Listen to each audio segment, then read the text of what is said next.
In the far reaches of the galaxy, there existed a species known as the Zephyrians. Tall, pale-skinned beings with shimmering silver eyes, their civilization was once a pinnacle of technology and peace. But with the rise of war and unrest among their galactic neighbors, they found themselves on the brink of extinction. Their homeworld, Jer, was under siege by a ruthless coalition of alien forces that sought to destroy them, leaving the Zephyrians with little hope. The Council of Zephyrian leaders called for an emergency evacuation, but the political games between alien factions were too fierce. The Zephyrians reached out to every corner of the galaxy, asking for help, hoping for any kind of rescue, any ally who might stand against the overwhelming forces. One by one, every species they turned to abandoned them. The Vandrixians, with their hulking reptilian bodies and advanced weaponry, simply ignored the Zephyrians' desperate pleas. "Let them perish," they said. "Their kind is no different from the others who have failed to evolve." The Corinthians, known for their intellect and cold logic, responded with disdain.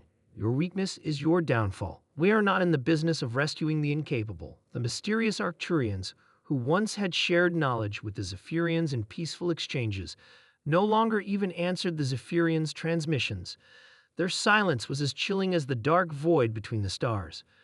But just as the Zephyrians were about to lose all hope, a single human ship appeared on the edge of the system. It was small, a mere scout vessel compared to the massive fleets of the other races, but its presence was undeniable. The humans had a reputation, one that many alien races found amusing and beneath them.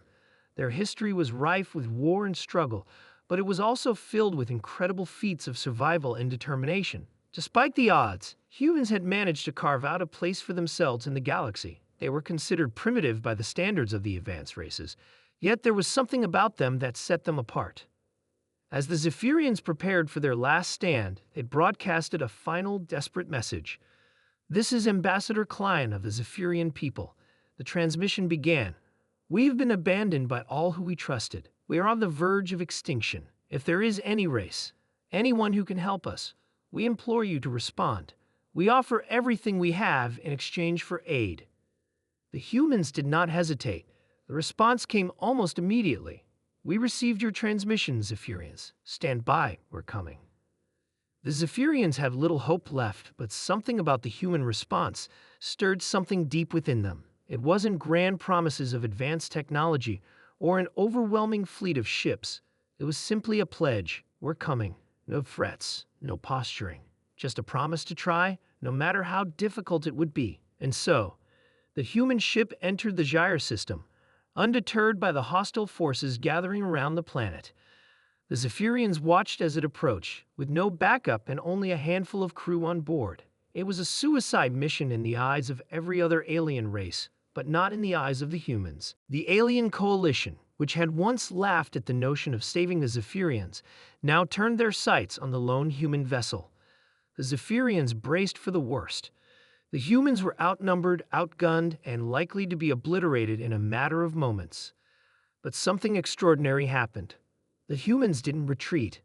They didn't hesitate. Instead, the ship launched an attack of its own, a brilliant burst of energy that sent shockwaves through the enemy forces.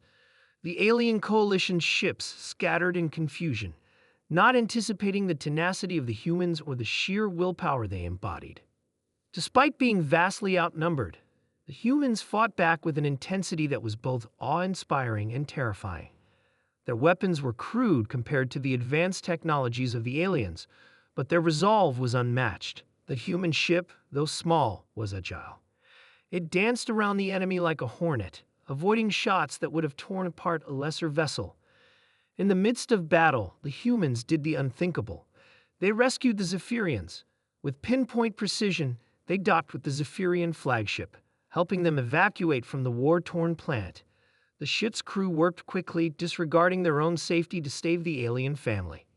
In the end, it was the human ship that led the survivors to safety, taking them to a distant planet where the Zephyrians could start anew. The victory was hard-won, and it came at a heavy cost. The humans had suffered casualties, but they had delivered on their promise. They had saved a species that had been abandoned by everyone else. When the Zephyrians had asked why the humans had done this, why they had risked so much for a people they had no reason to save, the response was simple.